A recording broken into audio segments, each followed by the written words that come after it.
There's a place, a school, an institution where a professor resides. One that for the past 30 years has traveled the world teaching others. A pioneer in America of the fighting science of Savate. One who codified the sports of this fighting style. One who has produced clubs, champions, and continues to develop. Listen to words of Professor Buitron. Hey guys, hope everybody's doing well. Thank God my family and I are. One of the questions this week was, what is the most important thing to avoid an altercation, a street fight? I'll tell you that in a minute. But I want to thank you all for continuing to watch. We've been growing. We've been getting a couple of more milestones. We've been getting more subscribers because we're doing a lot more stuff within the channel. You know, we have Gloves Off, which is our podcast. Here I answer questions specifically on Mondays on Savate and issues within self-defense of that nature. But our look in the playlist and you can go into Gloves Off podcast.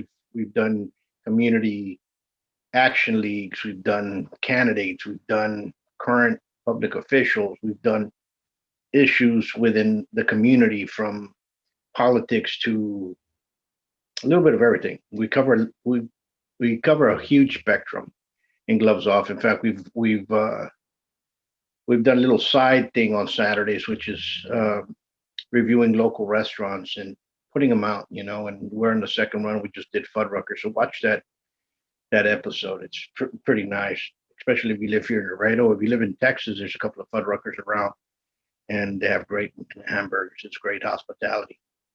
But on another end, we got a couple of events coming up in Savate. We have the 32nd Passage of God in June.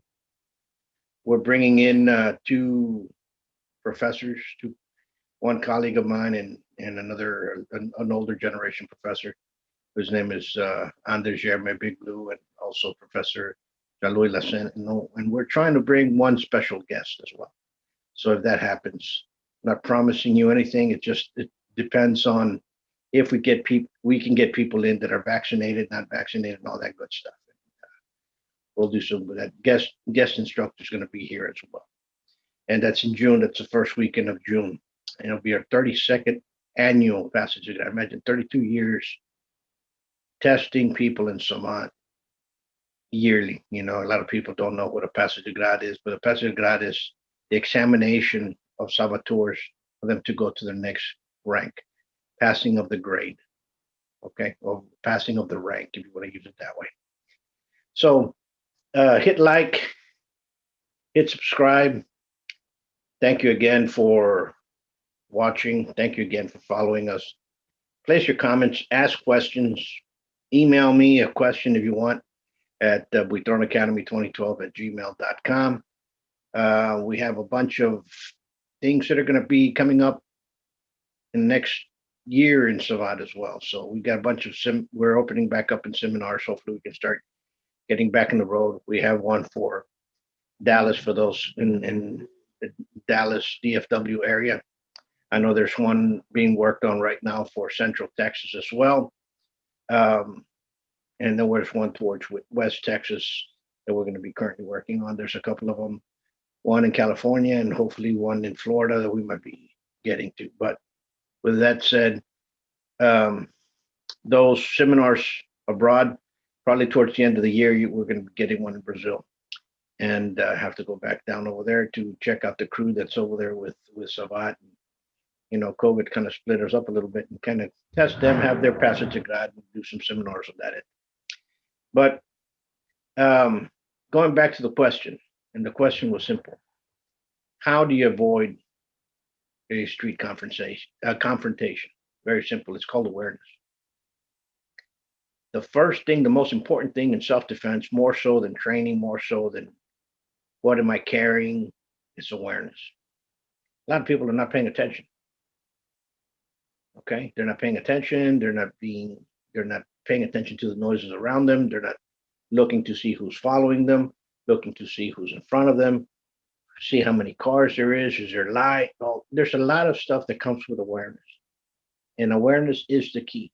You know, the police and those kind of individuals, law enforcement, They call it situational awareness, especially when they train. I agree with them because you have to understand where you're at all times. You know, if I go into a bar, into a nightclub, is it number one? Is it my type of club that I'm going into? Is it a club that it's in another city? You have, yeah. What is it? What are the demographics? You have to start looking into all that because all that exists in the street. Okay, it shouldn't, but it does. Let's talk about awareness. Awareness. Let's start using our hearing. How about footsteps? How many of you can listen to other people's footsteps or footsteps coming in faster than the back? So you turn around, take a look, and you see if it's 4 or 5 guys that look kind of like knuckleheads, but you just cross the street and keep on going. Same thing happens. You know, I'm walking down the street. I hear a bunch of goofballs in the corner. I hear them first, laughing and carrying on, and I look and I see 4 or 5 guys. You know what? I might cross the street, keep on going. How about if I get into the bus? How about if I go into the subway? We're in the subway, you know, or so what happens if you go into a restaurant and you see a bunch of knuckleheads acting up and you sit down there and you kind of look at them and you see, most knuckleheads are out there, most street guys are out there, some of the guys that are in and out of trouble all the time. Some of the guys, the only thing they have for fun is to pick a fight with somebody. Might be to rob them, might be just to say they're tougher than you, give somebody a lesson. Understand? And what happens is it's very sad because a lot of people do not know that. A lot of people are being egged on into the situation. You can even, by trying to avoid it, make yourself look like the prey. And guess what happens?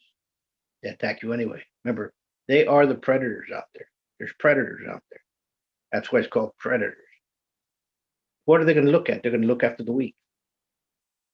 Okay, if you don't have self-confidence and you with your head down and trying to avoid them turning around, they're gonna you just got into their world, into their line of sight. You just saw that. Now they're gonna start going after you.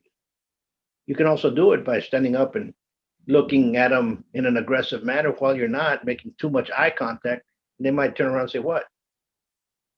What are you looking at?" And all of a sudden, guess what? You have an altercation already starting there. Okay. You can walk into the place, you see them, see 4 or 5 guys, you look at them, make a nice nod, you know, hey, how you doing? And keep on going by your business. So that means that you saw them, you have enough confidence to say, hey, how you doing? More likely to say, hey, how you doing back? That's it. Okay? And walk off. Guess somebody got some cherry bombs in their car and you're going back and forth down the street. Wow. Anyway, to make and that continues going. That continue going on the way to transit, on your way to the parking lot. Number one, your senses. First one, you're going to hear. Second, you're going to see. Third, you're going to smell. What are they smelling? What are they smoking? You can smell it. Okay. Are they in alcohol when they get too close to you? You can smell that as well. Okay. There's a lot of little things that that you can work on. People say, "Well, I do jujitsu, I do kung fu, I do taekwondo, I do savate, I do whatever tactical hand-to-hand combat that's popular out there." That's going to stop me. No, you have to train, and you have to train consistently as well. If you go to the school, whatever school you're training in, and you train one day a week, every other week, and something happens, you're not ready. If you train 4 times a week or digitally, you might, and also have time within the art, time within the system that you're studying. Okay. Are all systems good for fighting in the street? No. You need something that's going to teach you how to throw a punch, how to protect yourself from weapons, how to have your eyes open. Okay. I recommend everybody Savate. Of course, this is a Savate channel. I recommend people Savate and Kempo, boxing. Thai boxing, capoeira, some of the jujitsus. I'm not saying Brazilian jiu-jitsu, I'm saying jujitsus. Okay, then some of the karates that come after that, some of the kung fu, some you need to study. Sometimes you might not be around a place that has Savate, but you might be around the place that has some nice Wing Chun. Go study that. Guess what? They have a Thai boxing club. Go train. Understand? Go learn. Doesn't make you any worse. Doesn't make you. It just makes you that it's going to open up your mind. Go train. Train effectively in punching and kicking. To use your head. If they grab you, for you to be able to get away from those grabs. If they have a weapon, train a weapon art. Okay. Remember, not all martial arts are good for the street. Even though everybody claims they are, they're not. Moving along with it within the subject. People say, well, I carry brass knuckles. In the state of Texas, they're legal. Okay. Now, do you know how to use them? Because if you put them in your hand and you punch wrong, guess what's going to happen to your finger? You just broke your hand. You're out of the fight. Another thing, they go in there and they say, well, also, I have a knife. I train and I have a knife. But if it takes you 10 minutes to pull out your knife, guess what? It's a problem. Or if you telegraph that you go for a knife and the guy has something higher, you're dead. Or can be. Okay. So be careful about carrying weapons. Also, be careful about carrying mace weapons. I see a lot of women with mace in the keychain. Okay. All dirt, all smudged up, and it's been there for 4 or 5 years. It probably, makeup and everything's all over the place. You think that's going to be working properly? Do you know how to use it properly? Have you ever trained with it? So understand all these things that continue. Okay.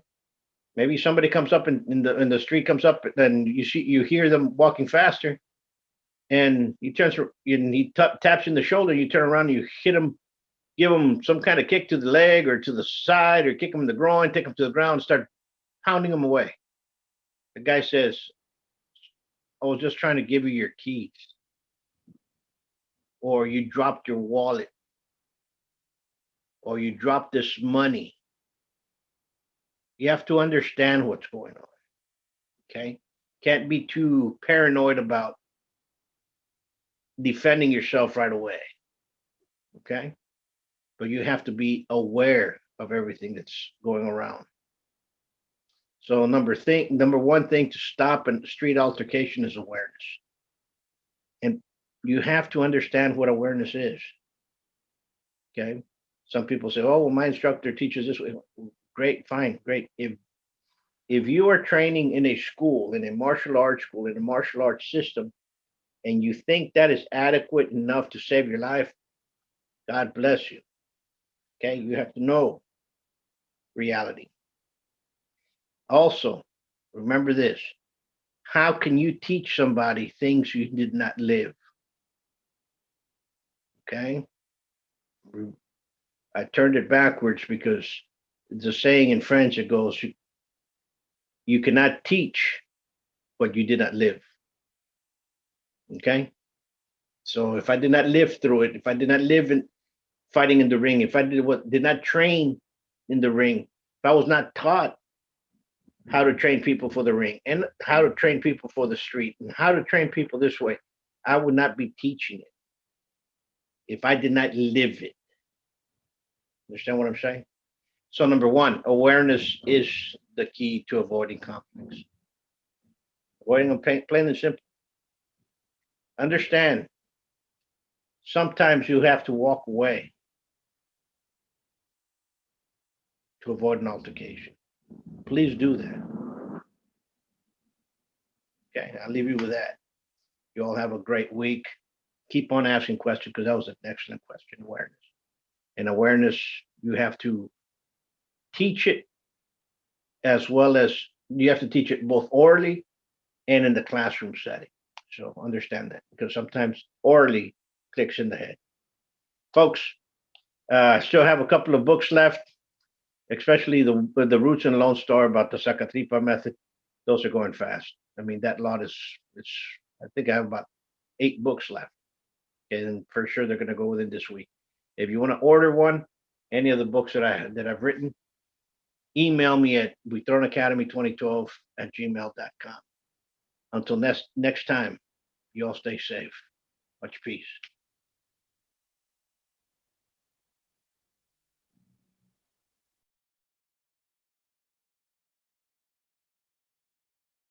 Come train at the best kept secret of Laredo. Buitron Academy, 956-401-4868. Savate.biz.